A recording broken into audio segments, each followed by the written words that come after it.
Hello and welcome to my first FIFA World Cup fantasy football video. In this video I'm going to look at my first draft for my team for the World Cup. Now when I'm picking this team, I'm looking at my fixtures first and I'm just going to quickly decide which teams I think are going to do well and which teams I think are going to do horrible. So for example, I'm looking at Group D, look at France. I think they'll qualify comfortably. I mean, Denmark could be a tough game for them, I reckon. But I'm looking at Australia and Tunisia, teams that could get walked all over, particularly Australia. Same with Group A with Qatar. I think especially the Dutch could run riot against Qatar. And also Group C, you're looking at Saudi Arabia. They could get dominated by the likes of Argentina, who look like they could qualify comfortably as well. So teams like that are probably players that I'll be looking at to bring in. Right then, so let's get on to goalkeepers first then, shall we? So my first goalkeeper is Sommer of Switzerland. Now this guy is a penalty saving machine. He's got 24 saves to his name, which is pretty impressive. Now obviously they're not all for Switzerland, that does include club football as well, but still 24 penalty saves is pretty decent. Now I did think, oh, that must mean Switzerland must have a decent defence. No, well, they don't have a great one, let's be honest. In the last World Cup, they managed to get to the last 16, but they didn't keep a single clean sheet, which was surprising. And then at the last Euros, they didn't keep a clean sheet there either. Although they did knock out the World Cup holders, France, out of the Euros, so they must be a decent team. They've got Brazil, Serbia, Cameroon in their group. I think Brazil are going to run away with it. So it's really going to be a battle for second place. Now Serbia, will Mitrovic be fit? I don't know. I've not really looked into it, to be honest. But if he's not, again, that makes Switzerland's life easier. And then Cameroon, who's their first game Matchday 1, which is probably what my team, well, it will be my team based around mostly Matchday 1. Cameroon are definitely, in my opinion, the weakest team. They've got no stars. I don't know a lot about them, if I'm being honest. So I could be terribly wrong. But I just think Switzerland will finally get a clean sheet and possibly win this game. So that's why I've got Sommer in my team. Now my second goalkeeper is Jordan Pickford of England. Obviously being biased, I'm going to think England are going to go quite far in this one. Now their first game is Iran. They could win 3 or 4-0. I'm not that confident like that because in the last World Cup, Iran was in Portugal and Spain's group. Now they narrowly lost to Spain. They drew with Portugal and then they beat Morocco. So I don't think England will walk all over them. I mean, hopefully they do, but I'm not that confident. Especially with how England playing recently. They've had so many defenders out. So the defence is looking really weak. Even though in the Euros last year we didn't concede a single goal into the semi-final. But you look back in the last World Cup in 2018 where we also made it to the semi-final, we actually only kept one clean sheet. Bearing in mind we had Tunisia and we had Panama in our group. So another goalkeeper I'm not really that confident about, but I do think we'll keep a clean sheet against Iran. So that's why Pickford's in my team. And when I look at the other teams, USA and Wales, I think we'll keep 3 clean sheets there. So yeah, I'm pretty confident there. On to the defenders now. Now my first defender I've got is Espininan. Espininan? I think that's how you say it. Probably wrong. Of Ecuador. Now, I've gone for this guy because he's 4.5 million. I've seen him play for Brighton. He's a pretty decent left wing back. And most importantly, he's got Qatar first match game. First game on the old tournament it is, isn't it? And I have no idea of anything when it comes to Qatar. I don't know if they've got any decent players. I have a feeling they're going to get battered in all 3 games. I mean, I could be wrong. I mean, I did say that in 2010 with South Africa, and they did alright, to be fair. Hopefully I'm wrong here, though, because I've got Espininan at the back. I think this is a guaranteed clean sheet, if I'm being honest. And for 4.5 million, I just think it seems like an obvious one. In the last 6 games, Ecuador have got 6 clean sheets, which is really good. I mean, they are against Cape Verde, Saudi Arabia, and Iraq and that.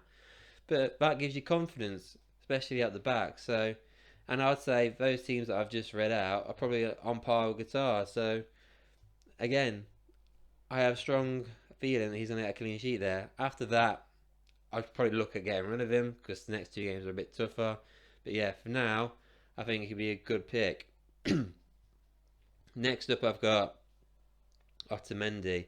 Now, people are saying he starts for Argentina. Now, like I said, I'm not great at my knowledge, particularly in South American football when it comes to starting lineups.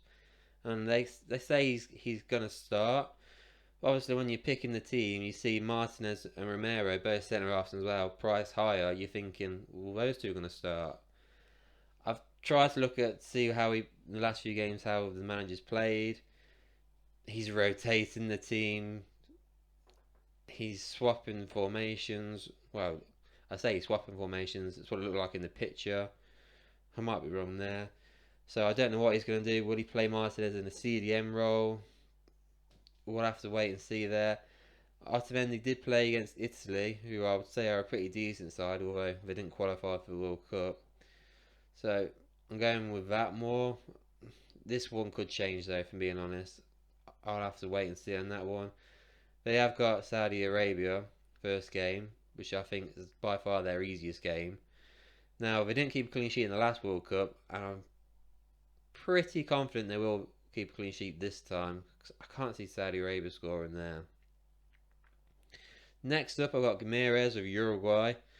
Now Uruguay, they won all three of their group games in the last World Cup and kept a clean sheet in every one. Now Godin's not going to be in the team this time. Ramirez is going to be the one that will be leading this defence. Now they do have a tough group though.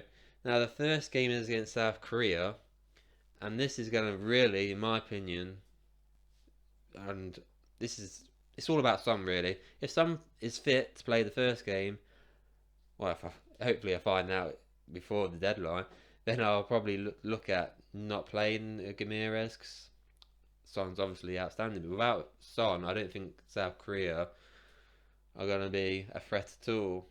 Now Ghana, I think they're probably one of the toughest African teams in there, so that'll be a tough one. And obviously Portugal, they're also going to be tough. So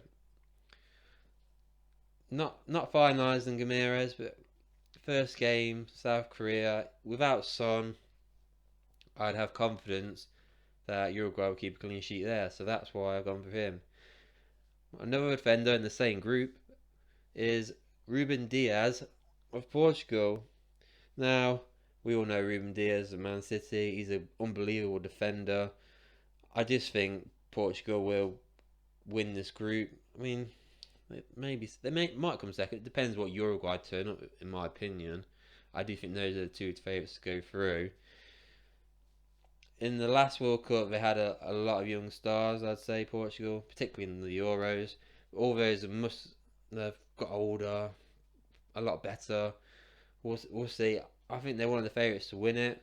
They only kept one clean sheet in the last World Cup, but this defence is a lot better now, in my opinion. It's a lot younger, a lot fresher. So yeah, I think Portugal, particularly in the first game, if Son's not playing, will get a clean sheet there. And Ruben Diaz is a tank. And finally, the Tongan of Belgium. Now, Belgium's first game is Canada, and this is a fixture I'm targeting. I don't know anything really about Canada, about their football anyway. So, for that reason alone, I just think they're going to be a weak team. I can't remember the last time they were even in the World Cup. So, again, Belgium, one of the best teams in the world right now. The Tongan, he's one of Martinez's favourites. He starts pretty much every game for Belgium. Now, they only kept 3 clean sheets in the last World Cup, but I'm confident in this fixture they'll keep a clean sheet. They're a good team, Belgium. I can only see one outcome in this game. I have a feeling it'll be like a 3 or a 4-0. I don't think they're going to get many shots. Even if Canada do manage to break through the defence, you saw Courtois, whatever, however you say his name. You saw him in the Champions League final. He was unbelievable then. He's an unbelievable goalkeeper. So it's going to be tough for Canada to get any goals. So that's why the Tongs in there. And obviously, you look at the other two fixtures. Morocco, I think they'll cruise through Morocco. And then Croatia, I mean, don't know what to make of Croatia. Are they are they decent? We'll find out really, because they were disappointed in the Euros, in my opinion, last time. But yeah, we'll have to see. For now, I think the Tongans a very good pick for now. So with the midfielders now, my first one I've gone for is a premium midfielder and Kevin De Bruyne. Now, like I said about the Tongan, their first game Belgium have got is Canada, and I just think Belgium are going to absolutely cruise past them. Not 6-0, more like 3 or 4-0. And if Lukaku's back, I think De Bruyne and Lukaku are going to link up well. It's going to be like watching De Bruyne and Haaland, I reckon. I'm just that confident. De Bruyne is one of the best passers in the world right now. I can only see good things from this game. So that's why Kevin De Bruyne is in there. I'm 95% certain he will be in my team come Friday. Next up, I've got Perisic of Croatia. Now, Croatia got into the final in the last World Cup. Didn't do so great in the Euros, only got to the last 16. But they are unbeaten in their last 5 games, international games, that is. So they're in a decent bit of form, Croatia, right now. So it's probably the best time to be in form. And obviously, we see Perisic in the Premier League. We know he's like, doesn't matter what position he plays in, whether it's left wing back, left mid, left forward, he's going to be up there. He's going to be creating chances, taking shots. I just think he's going to be a great option. Obviously, he scored that goal against England in the semis in the last World Cup. So he proves that he can score at international level, especially knockout rounds. I think their first game, Morocco, that's one of the teams I expect Croatia to win. Them and Canada, I think those are the 2 teams that I think they'll comfortably beat. So that's why Perisic is in there. Now my next player, Casemiro. He's obviously a different type of player, but with these new rules, or different rules that the World Cup ones are compared to the Premier League one, every 3 tackles you get an extra point. Now Casemiro is probably one of the best tacklers, best CDMs about right now. We've seen it right now at United, how well he's doing. He's a 5-time Champions League winner. I think Brazil, one of the favourites to win the tournament. They've got a good group. I think they'll win all 3 games. I think Casemiro will do well. I think he's going to get those bonus points from tackles. I just feel like it's a sensible decision. And he's only 6 million, so he's cheaper than some of the others. And then finally, Jude Bellingham. Well, I say finally, I've still got another one on the bench, but in the starting lineup at the minute, I've got Jude Bellingham. Now, I'm not confident. I'm not going to lie. I'm not confident about this pick. As the player himself, oh man, I think he's actually going to smash it. But England are managed by Gareth Southgate, and he likes to play the same players. Oh, I've got a horrible feeling he's going to go Rice and Phillips, because that's what he did last time. Which would be, it'd be horrible, man. It'd be horrible. I've got Jude Bellingham in my Champions League one, and he absolutely smashes it there. Now, if Gareth Southgate doesn't pick him and comes up with a bullet excuse like we need to play the same old, or he's too young, that'd be horrible, man. If he says too young, I'll go mad. Because Jude Bellingham is unbelievable. He's a box-to-box midfielder. He's one of the best. He's definitely the best for his age. He's unbelievable. Like I said before, England have got Iran. I think Jude Bellingham will run them riot. He's a great tackler. He gets the odd goal. He gets the assist. He's much better in my eyes than Phillips. And Phillips barely played this season with his injury. So that's why Jude Bellingham's in there. Unfortunately, I'm not confident with him, it bothers me. It does bother me because I want him in my team. Now, finally, I've got Aronson on the bench at the minute of USA. First game is Wales. Now, this game, for me, is the battle for second place. Now, USA on paper have got some decent players. And Aronson, we see at Leeds, he's a pretty nifty midfielder. He creates some good chances, from what I've seen anyway this season. So that's why I've gone for him. He was a cheap option, and I just felt, take out England, and he's got Wales, and he's got Iran. 2 games I think USA can do well. I think they can definitely score goals. I think Aronson will play well. So that's why I've gone for him. Now finally my strikers. Now, clearly the notable absentees are the 2 GOATs in the last God knows how many years. No Messi and no Ronaldo. Now, the Messi one's probably the bigger surprise because, like I've been saying, they've got Saudi Arabia. Now, the reason why I've not gone for Messi and I've gone for Martinez is, well, Martinez plays central. Well, from what I've looked at, Martinez plays central in the attack for Argentina. He plays pretty much every game for Argentina. He's 3.5 million cheaper, I think, than Messi. So that's why I could spread my money around a bit more. So that's why I went for Martinez. He's going to be my, because to be honest, I'm 90% sure I'm going to pick him ahead of Messi, and he's going to be my differential. Because I don't think people are going to go for him. I think they're going to go for the Messi option. Whereas Messi, last World Cup, he didn't score until the knockout stages. So I'm going for Martinez. He's up front. He starts. He's got Saudi Arabia first game. I'm praying that he gets some goals because I remember the last one, Argentina just seemed to struggle to get that ball in the net. So yeah, Martinez is starting up front for me. And alongside him is Karim Benzema. Now, this guy's just won the Ballon d'Or, and I'm still not confident he's going to start for France because that manager just seems to love Olivier Giroud. So I'm not confident at all that he's going to start, which is bothering me. I could, I could switch it around. I've not got Mbappe in there as well, which is obvious, as you can see. I've not gone for him because I had him in the Euros and he burned me badly. So, I mean, he still might come in because France, they've got a very nice fixture, first game. They've got Australia, and then I think Australia are by far their weakest team in the group stage. When you look at who else they've got, Denmark's going to be a tough one, I think, and Tunisia, we saw them against England 4 years ago. They gave us a good game. Thankfully, Harry Kane scored in the last minute of that one. So, yeah, I've got Benzema. I'm not that confident, which is really weird. I'm gonna have to look into that more. But if I know he's going to start, then I'll definitely have him. Now I am thinking about if I can use this 12th man chip. I don't know how to use it yet, but if I can, I'm leaning more towards getting Mbappe against Australia than Messi against Saudi Arabia. But I could change again there.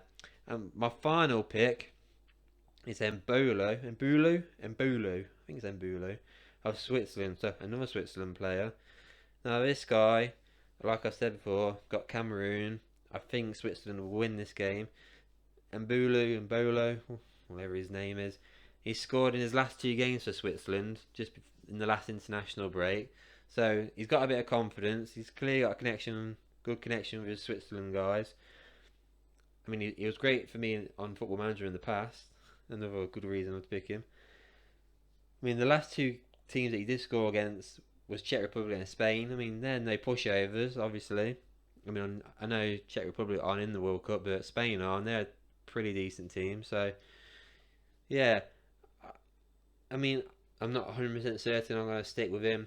I might make a few changes, but we'll have to wait and see on that one. So yeah, that's my strikers. Now obviously, as you can see from that whole team right now, there's no Dutch players, there's no German players, and there's no Spanish players. Now this is probably going to change by then. I'm 95% certain about that. More so with Dutch players, I want some Dutch players in my team because they've got a nice group. Germany and Spain, I'm not too sure about. I think I'm going to leave them till the knockout stages because Germany in the last World Cup, they were humiliated. Spain, I don't know how to rate them at the minute. And when you look at the 2 teams in there, Costa Rica, you just don't know what Costa Rica's going to turn up. They played pretty well in that World Cup where they had England, Uruguay and that. Admittedly, they didn't qualify through that group. It was Italy that went through with Uruguay. But we'll have to see what Costa Rica comes out. And Japan, they're usually pretty decent, although I have a feeling it'll be Germany and Spain. But I don't know how good Spain are, to be honest. They've got a lot of young players, so we'll have to see how good they are. But yeah, those players I am looking at still. And Brazil, I've only got one Brazil player, and I like the look of Brazil. So a Neymar wouldn't be nice. The problem is all these premium attacking players are so expensive. You can only have three strikers, and there's only so many premiums you can have. And there you have it. That's my first World Cup draft. Now that was a tough one. I'm gonna try and do. I want to try and do another two more if I've got time. But the World Cup is fast approaching now, so hopefully the game's got more players on as well. Because I don't know about anybody else, but I'm finding it frustrating when we're not getting all the players put in straight away. It seems to be taking a while. But yeah, I do hope if you do like that video, don't forget to like and subscribe, and I'll see you all on the next one.